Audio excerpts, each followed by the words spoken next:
నేను రీసెంట్గా ఒకటి ఫేస్ చేశానండి. ఒక చాలా వరకు బాగా డబ్బులు సంపాదించేశారు. ఆవిడ ఒకటే మాట అంతే, నాకు డబ్బులు సంపాదించాను కానీ కనీసం తినడానికి ఒక అరటిపండు తినేంత యోగ్యత కూడా నాకు లేదు, డబ్బు కన్నా ఆరోగ్యం ఉంటే చాలు, వాళ్ళే అసలైన కోటీశ్వర్లు అని చెప్పి ఒక 50 ఏళ్ళు దాటిన మహిళ అనగానే నాకు ఒక క్లారిటీ అనమాట. ఇప్పుడు అందుకే కదా ఆరోగ్యమే మహాభాగ్యము అన్నారు. అది ఎందుకన్నారు? అది కామన్గా అది తీసి పారేసి బాబా బ్లాక్ షిప్ రెయిన్ గోవే, వాడికి రెయిన్ ఎప్పుడు పడుతుంది లండన్లో, వాడు రెయిన్ గోవే, మాకు రాయలసీమలో వచ్చేది రెయిన్ చాలు, మేము రెయిన్ గోవని మాతో కూడా పాడిస్తాడు కదా. మన అట్టా చదువు మన బుర్రలు ఎట్లా ఓపెన్ చేపిస్తుంది, మా కోసం మనం ఎట్లా బతకాలని ఎట్లా చెప్పిస్తుంది, సెల్ఫ్ సఫిషియెంట్గా గ్రామ స్వరాజ్యము సెల్ఫ్ సఫిషియన్సీ వచ్చేట్టుగా ఎందుకు చెప్తుంది ఆ చదువు? వానికి కావాల్సిన క్లర్క్ను తయారు చేసుకుంటుంది నీట్గా, ₹1,00,000 ముఖాన్ని బారేస్తారు మనకి. దాంతో మనము వాడికి ఏం చేయాలో, ఈ ప్రోగ్రామింగ్ ఎందుకు, ఏం జరుగుతూ ఉంది, ఈ కంపెనీ ఏం చేస్తూ ఉంది, ఎథికల్గా చేస్తూ ఉందా, లేదో ఇంకేదన్నా తీవ్రవాదుల కోసం పనిచేస్తూ ఉందా, అసలు ప్రకృతికి విరుద్ధంగా ఈ కంపెనీ లిక్కర్ ఇంకోటి చేస్తూ ఉందా, సిగరెట్లా ఇంకోటి ఇట్లాంటివి ప్రకృతి విరుద్ధంగా ఏమన్నా చేస్తూ ఉందా ఈ కంపెనీకి మనము పని చేయకూడదు అని డెసిషన్ తీసుకునేంత ఆలోచన ధైర్యము మన యంగ్స్టర్స్కి ఎక్కడుంది? అది రిఫ్లెక్ట్ అయ్యి ఇప్పుడు ప్రపంచవ్యాప్తంగా గ్లోబల్ వార్మింగ్, ఎకాలజీ, ఇది ఇంకా ఈ 1000 yearsలో ఈ భూమి సర్వనాశనం అయిపోతుంది, అసలు నివాసయోగ్యంగా ఉండదని స్టీఫెన్ హాకిన్స్ అని ఆయన కిందంతా పేర్లా చెప్పింటారు చూడండి, సైంటిస్టు, ఆయన చెప్పేసి చనిపోయినాడు రీసెంట్గా. 1000 years అంటే ఎంత చేసినా ఇంకా 1000 years తర్వాత ఉండదు అని. అంటే 1000 years తర్వాత ఈ భూమి మనకే కాకుండా చాలా జీవరాశులకి నివాసయోగ్యం కాకుండా చేసి మనిషి కూడా అంతరార్థమైపోయి, ఇప్పుడు ఎలాన్ మస్క్ వీళ్ళందరూ మార్స్లో మీకు రండి, మీ డబ్బులు రెడీ చేసుకోండి, కొంతమంది మార్స్లో పెడతాను అనే స్టేజ్కి వచ్చినాం. అక్కడ ఇక్కడ ఉండేదాన్ని నీట్గా సర్దుకొని మినిమం రిసోర్సెస్తో తక్కువగా 50 ఏళ్ళ ముందర మన పెద్దోళ్ళు బతికినట్లు సింపుల్గా ఒక పూట తినేసి మంచి ఆర్గానిక్ ఫుడ్ తిని అందరూ కలిసి పండగలు చేసుకొని సంతోషంగా ఉండేదానికి ఇప్పుడు కూడా స్కోప్ ఉంది. ఈ రేసులో పడి ఎక్కడికైనా పోయి ఏమైనా చేయొచ్చు, అసలు మనం ఎందుకు బతుకుతాం అనే క్వశ్చన్ వేసుకోకుండా బతికేయచ్చు అనే స్టేజ్లో పిల్లలు ఉంటే, స్టూడెంట్స్ ఉంటే, వాళ్ళు మంచి గ్లోబుని అట్మాస్ఫియర్ ఎట్లా తెస్తారు? ఆ క్వశ్చన్ టీచర్లు కూడా చెప్పాలి. ఇప్పుడు పాఠాలు అనకుండా ఒక గంట సేపు మనం మాట్లాడుకుంటాం ఈ విషయాలన్నీ, ఆయా క్లాసులకు ఎంత అర్థమవుతుందో వాళ్ళకి ఇవన్నీ చెప్పేటగా ఉండాలి. ఒరే కాల్షియం మీరు పెరుగుతా ఉంటే కాల్షియం కావాలంటే నువ్వులు తినాలరా, ఆ బెల్లంలో మినరల్స్ అన్నీ ఉంటాయి, చక్కెర కంటే బెల్లం మంచిదిరా, పల్లీల్లో ప్రోటీన్ ఉంటుంది, పౌడర్లు కాదురా, ప్రోటీన్ అంటే ఇది తినాలా, పప్పులు తినాలా, మునక్కాయలు తినాలా, అవిశాఖ తినాలా, మునగాకు తినాలా, కరివేపాకు తినాలా, అన్ని కరివేపాకు ఇవన్నీ ఒకటి చెప్పాలి కదా పిల్లలకి. వాళ్ళు ఇంట్లో చెప్పరు, బిజీగా ఉంటారు, లేదు ఎనరు అనుకుందాం, టీచర్లు చెప్తే వింటారు కదా. సో ఒక క్లాసు అందరికీ ఇవి చెప్పాలా.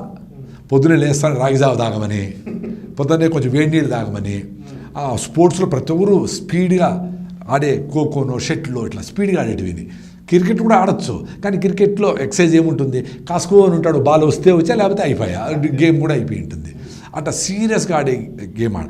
ఇంట్లో కూడా అమ్మకి లేస్తానే కొంచెం అరగంటన పని చేయాలా, బాత్రూమ్ కడుక్కోవాలా, బెడ్షీట్ మడత పెట్టాలా, కూరగాయలు అడిగేయాలి. అట్లా నేర్పిస్తేనే వాడు అద్భుతమైన పేరెంట్ అవుతాడు. ఇప్పుడు మనం ఏం చేస్తాం, ఇప్పుడు ఆ పనులన్నీ పనులు చేసేటివి, వ్యవసాయం చేసేది ఎవడో రైతు చేస్తాడు, చుప్పులు కుట్టేది ఎవరో చేస్తారు, కుండలు చేసేవాడు వాడు తక్కువ, కూరగాయలు కోసేది అమ్మ పని అని అని చెప్పి సాఫ్ట్వేర్ ఇట్లా కూర్చొని అట్లే 10 గంటల సేపు కూర్చొని ఏసీలో ఉండేది చాలా గొప్ప పని అనుకొని వాళ్ళకి 30 ఏళ్ళకి షుగర్లు వచ్చినాయి, గొప్ప పెద్ద పాటి. సో ఏది మంచిది ఏది చెడ్డది అనేది పనిని బట్టి కాదు, సాఫ్ట్వేర్ కూడా చేసుకొని దానికే గౌరవం ఇచ్చి మీద అన్ని పనులు తక్కువ అంటే అది ఎట్లా కరెక్టు? ఇప్పుడు నేను మా ఆవు పాలు తాగి, మా ఆవు పాలు బాగా మజ్జిగ కవ్వం వేసుకొని, పెద్ద కవ్వం వేసుకొని చిలుక్కొని మా రాగి సంగటి తినేసి పొద్దున్న 10 గంటలకు తినేసి వచ్చిన, సూపర్గా ఉంది, హ్యాపీగా ఉంది. ఇంకంతకంటే జీవికి ఏ జంతువుకైనా ఏం కావాలా? మంచి ఆహారం దొరికితే చాలు, జాలీగా ఉంటుంది కదా.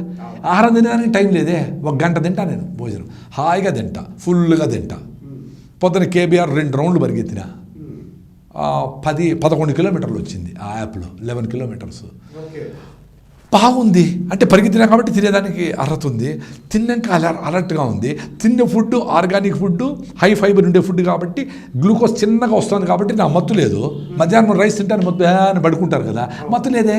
నేను ఇంతకుముందు వేరే వాళ్ళతో 3 గంటలు ఇంటర్వ్యూ ఇచ్చిన, ఇప్పుడు 5 గంటలు మళ్ళీ ట్రైన్కి పోవాలా, అలర్ట్గా ఉన్నాను కదా. సో ఇట్లా అందరూ ఉండొచ్చు కదా సింపుల్గా, Okay. జొన్నలు రాగి సంగటి కొర్రలు తినేసి సింపుల్గా తక్కువ డబ్బుల్లోనే బతకచ్చు కదా. ఎక్కువ డబ్బులతో బతికేదే గొప్ప అనుకుని ఎందుకు అనుకుంటారు? ఆ నగలు వేసుకొని పెళ్ళికి చాలామంది పెళ్ళిళ్ళు కూడా ఎందుకంటే నగలు లేవు అని అంట. మాకు నగలు లేవు అనుకొని బోర్డు వేసుకొని పోతాం, ఏమి ఎవడో వచ్చేవాడు వస్తాడు, లేకపోతే పోతాము. నగలు ఉండవు ఏమి. నేను మంచిగా ఆర్గానిక్ ఫుడ్ తింటాను, మా ఊళ్ళో మా కూరగాయలు పండించుకుంటాను. అందుకే నేను చెప్పేది రైతులు అట్లీస్ట్ 50% ఉన్నారు ఇప్పటికి కూడా, 70 నుంచి 50కి అయినారు అనుకుందాం. వాళ్ళన్నా మందులు కొట్టకుండా వాళ్ళ కూరగాయలు ఆకుకూరలు పెట్టుకొని వాళ్ళన్నా ఎత్తుకొచ్చుకొని అవి పెట్టి మీ ఫ్యామిలీ మీద ప్రేమ ఉంటే మీ పిల్లలకి మీ భార్యకి మీ అక్క చెల్లెలకి అన్న మంచి కూరగాయలు ఫుడ్డు తయారు చేసి ఇవ్వండి. మీతంతా మందులు కొట్టుకొని ఏమన్నా చేసుకోండి. మీకోసమన్నా మీరుంటే 50% ఆఫ్ ది పీపుల్ హెల్తీగా ఉంటారు కదా. సో అదన్నా చేయాలి. మనం అనుకునేట్లు పెస్టిసైడ్స్ కొట్టేస్తే తిని దానికి సిటీలో అందరికీ జవాబాలు వస్తూ ఉండేది కరెక్టే. మరి పల్లెల్లో కూడా క్యాన్సర్లు ఎందుకు వస్తూ ఉన్నాయి? 92% పెస్టిసైడ్ 100 లీటర్లు కొడితే 92 లీటర్లు మీ ఊర్లోనే ఉంటుంది, అక్కడే పడుతుంది. వీడికి చర్మంలో పోతుంది, లంగ్స్ లేకపోతుంది, ఆవులు గిడ్డి నుంచి పాలలేక వస్తుంది, చెరువు లేకపోతుంది, బోరు లేకపోతుంది, చేపలకు పోతుంది, అన్నీ అక్కడే పొల్యూషన్ ఉంటుంది. ఆ చెట్టు రెసిడ్యూస్ మళ్ళీ భూమిలోకి కలిస్తే భూమిలోనే ఉంటుంది. ఆ భూమి నుంచి మళ్ళీ సూక్ష్మజీవులు వస్తాయి. అది సో సిటీకి వచ్చేది 8%, 92% పల్లెల్లోనే ఉంటుంది. సో అందుకనే పల్లెల్లో కూడా ఇప్పుడు జబ్బులు వచ్చినాయి. పల్లెల్లో సాయిల్స్ అన్నీ డిప్లీట్ అయిపోయినాయి, ఆర్గానిక్ కార్బన్ లేదు, పశువులు ఎరువు వేసేవాళ్ళు లేడు. 20 మూట్లు కావాలంటే డిఏపి వేస్తారు కానీ పశువుల ఎరువు గొర్రెల ఎరువు వేయడం, కంపోస్ట్ ఎరువు వేయడం లేదు. సో దీని పర్యవసానం భయంకరంగా ఉంటుంది కదా. స్లో ఆటం బాంబులా ఆటం బాంబు మీద కూర్చొని ఉన్నాం. సో ఇప్పుడు పేలింది కదా, మొన్ననే పేలింది, మళ్ళా పేలుతానే ఈ మనం చిన్న ఎపిసోడ్స్ చూసినాము, చాలా భయంకరమైన ఎపిసోడ్స్ వస్తాయి ఫ్యూచర్లో, చాలా రకాల జబ్బులు వస్తాయి. ఇప్పుడు ఈ యొక్క పట్టణాల్లో ఆధునీకరణ వంటి ఈ పట్టణాలు కానీ నగరాల్లో కానీ చాలా మంది పాల ప్యాకెట్లు కొనుక్కుంటున్నారు. గతంలో ఒకటే మనం పల్లెటూరులో చూసినట్లయితే ఏ రోజు పాలు ఆ రోజు తెచ్చుకొని చక్కగా తాగేవాళ్ళం. కానీ ఇవాళ ఈ పాడి పంట సంబంధించి కానీ పాడి పరిశ్రమకు సంబంధించి కానీ హెవీగా అంటే ఒక గేది 5 లీటర్లు ఇవ్వాల్సిన గేది 3 లీటర్లు ఇవ్వాల్సిన పాలు ఇవాళ 15 లీటర్లు 20 లీటర్లు ఇస్తున్నాయి. ఆక్సిటోసిన్ ఏదో ఇంజెక్షన్ ఇస్తున్నారు, చేంజ్ చేస్తున్నారు. ఇది అలాంటి పాలు తాగడం వల్ల ఇప్పుడు ఉన్నటువంటి ప్రపంచానికి ఎంతవరకు ఆరోగ్యాన్ని, అసలు పాలే కరెక్ట్ కాదు. కృష్ణుడు వెన్న దొంగ అన్నాడు, పాల దొంగ అనలా. సో పాలని బ్యాక్టీరియా అంటే తోడుపెట్టి దాన్ని పెరుగు చేస్తే ఆ లాక్టిక్ యాసిడ్ బ్యాక్టీరియా దాన్ని బ్రేక్ డౌన్ చేసి దాంట్లో ఉండే హార్మోన్స్ గ్రోత్ ప్రమోటర్స్ అన్నీ బ్రేక్ డౌన్ అవుతాయి. కాబట్టి నెక్స్ట్ ఫేజ్ చిలికితే వెన్న వస్తుంది. ఆ వెన్న నెయ్యి చేసుకొని తినచ్చు, మజ్జిగ సూపర్ ఎక్సలెంట్ అనేది ప్రూవన్ ఫర్ 5000 years. ఆవులకు మనం ఇంతవరకు చెప్పిన ఆవుల కాలం నుంచి. ఇప్పుడు బేసికలీ గడ్డి తిని ఇచ్చే ఆవులు కూడా తగ్గిపోయినాయి, అంత ఫీడే.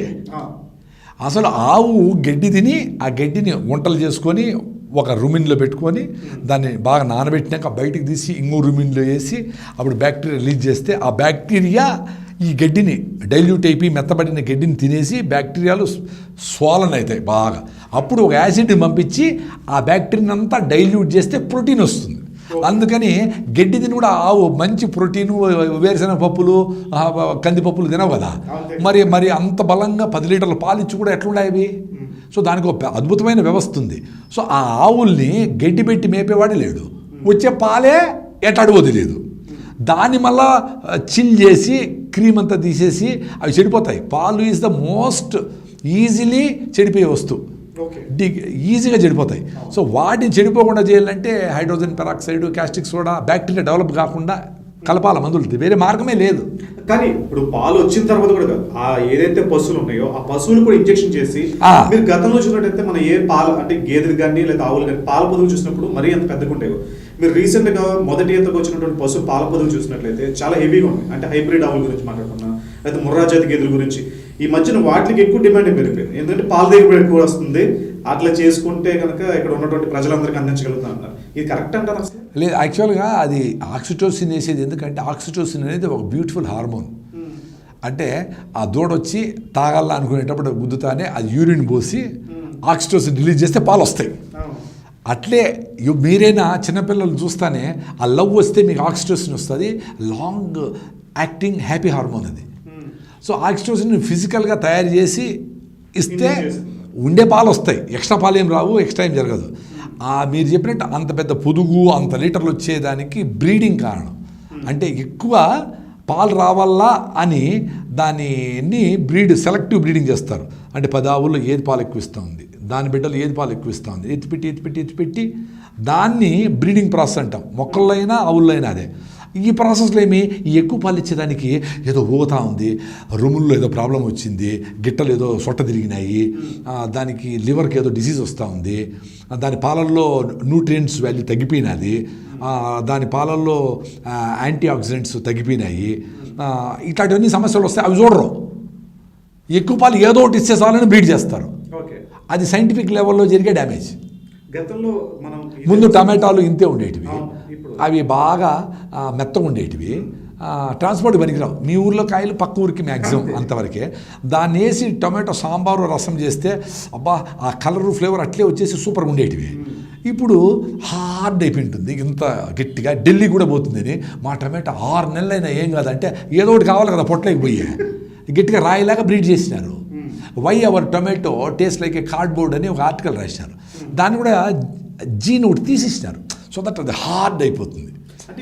ఈ ప్రాసెస్లో దాంట్లో ఉండే లైకోపిన్ను అనే ఆ ఎర్ర దాంట్లో ఉండే లైకోపిన్ను యాంటీ క్యాన్సర్ ప్రాపర్టీస్, క్యాన్సర్ని ఎదుర్కొంటుంది టొమాటోలో ఉండే లైకోపిన్.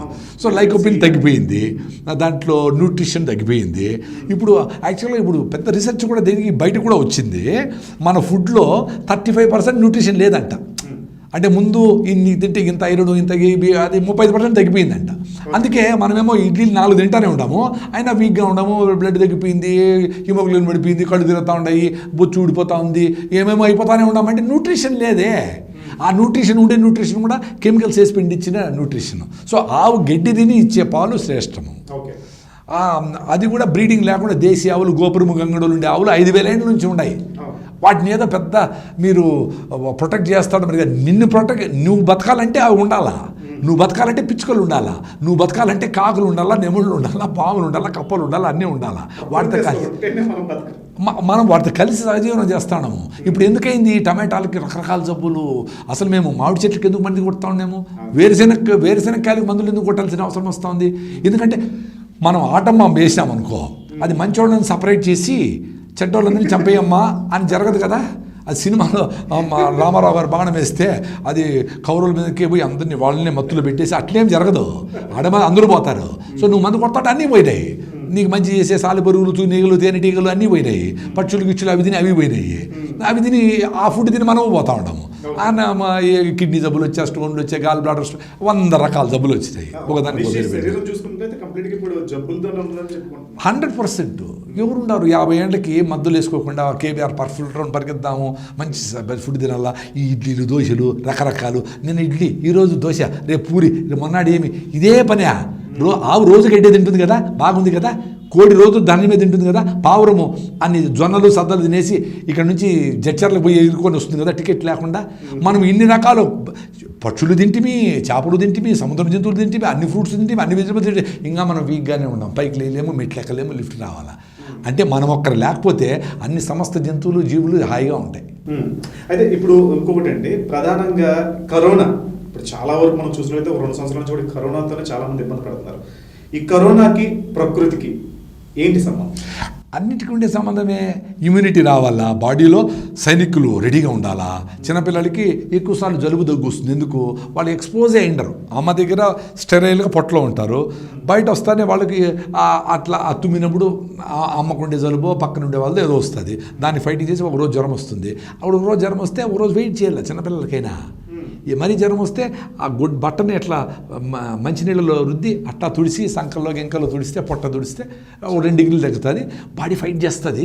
ఏదో శత్రువు వచ్చింది వాడిని ఎట్లా ఫైట్ చేయాలా అని చూసుకుంటుంది. సైనికులు రెడీ అయిపోతారు దానికోసం. మళ్ళీ ఇంకో సీజన్లో ఇంకో జబ్బు అట్లా వస్తూ ఉంటుంది. ఆ బిడ్డ పెరుగుతూ వస్తాడు. ఈ ప్రపంచంలో ఉండే ఈ బ్యాక్టీరియాలు, వైరస్లు, మంచి చెడ్డ అన్నీ ఏది బాడీ తెలుసుకొని ఎవరిని అలౌ చేయాలా, ఎవరిని ఎలిమినేట్ చేయాలా అని తెలుసుకునే టైం పడుతుంది. మనం అది టైం ఈకనే వాడిని జ్వరం వస్తానే యాంటీబయాటిక్, పెయిన్ కిల్లరు, ఇది మందు వేసి వాడిని మోషన్, ఒంటికి కూడా స్మెల్ వచ్చేంతగా కెమికల్ వేసి పాయిజన్ చేస్తా ఉండమే. అసలు పొట్టలో బిడ్డ పడతానే మనం మంచిగా రాగి జావా, నువ్వులు, సజ్జలు, బొప్పాయికాయలు ఇవన్నీ తినకుండా బొప్పాయికాయ తింటే ఇదైపోతుంది, నువ్వులు తింటే వేడి, సీతాఫలకాయ తింటే ఇంకోటి అవుతుంది, పనసకాయ తింటే వాయువు అని అన్నీ చెప్పేసి ఏమి తినకుండా చేసి మందులు మాత్రం తిరుగుతాను. ఎన్ని ట్యాబ్లెట్ అయినా మింగతాము. యూరియా వేసి పెంచిన బిడ్డలాగా వాడు 5 కేజీలు అవుతాడు. వాడిని ఈమెకి 6% ఉంటుంది హిమోగ్లోబిన్, డెలివరీ చేసేంత శక్తి ఉండదు. సో మళ్ళీ పొట్ట కోసి బయట తీయడం. వాడు యూరియా బిడ్డ కదా, పుట్టినప్పటి నుంచి తుమ్ముతా పడతాడు. వాడి చిన్నప్పటి నుంచి హాస్పిటల్లో ఆనందంగా పోయి డబ్బులు ఎంతైనా ఖర్చు పెడతాం. ఎంత అన్యాయం ఇది. అసలు పెళ్లి చేసుకునే దాని మీద 2 ఏళ్ల నుంచి మంచిగా వాకింగ్ ఎక్సర్సైజ్లు చేసి మంచి ఫుడ్ తిని హిమోగ్లోబిన్ 14 తెచ్చుకొని మంచిగా ఒక వాటెవర్ అంటే లైఫ్ అంటే ఏమి అనే మంచి పాఠాలు నేర్చుకొని మళ్ళీ పెళ్లి చేసుకోవాలి. ఇప్పుడు ఎంత డబ్బులు, అమ్మాయి తెల్లగుందా నల్లగుందా, ఈ డబ్బులు ఎంత ఉండా ఏముండా ఇవి చూస్తూ ఉండరు. అసలు ఈ హిమోగ్లోబిన్ టెస్ట్ చేసి ఎవరైనా చేసుకున్నారా? 6 ఉండామని చేసుకుంటే నీకు బిడ్డలను కని ఆమె నీ సంతానాన్ని నిలుపుతుందా? ఆమెను వేసుకొని నువ్వు హాస్పిటల్ తిరుగుతూ ఉండాలి. అట్టే తిరుగుతూ ఉండే ఇప్పుడు అన్నీ. ఎంత అన్యాయం.